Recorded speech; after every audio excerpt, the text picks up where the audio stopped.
అతి విద్య నేర్చుట అన్నవస్త్రములకే, పశులనార్జించుట పాల కొరకే. సతిని పెండ్లాడుట సంసార సుఖముకే, సుతుల భోషించుట గతుల కొరకే.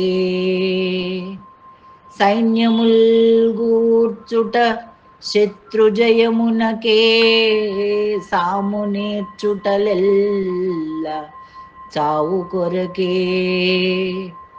దానమిచ్చుటయు ముందటి సంచితమునకే, ఘనముగా చదువుట కడుపు కొరకే. ఇతర కామంబు గోరక సతతముగను, భక్తి నీయందు నిలుపుట ముక్తి కొరకే. భూషణ వికాస శ్రీధర్మపురి నివాస, దుష్ట సంహార నరసింహ దురిత దూరా.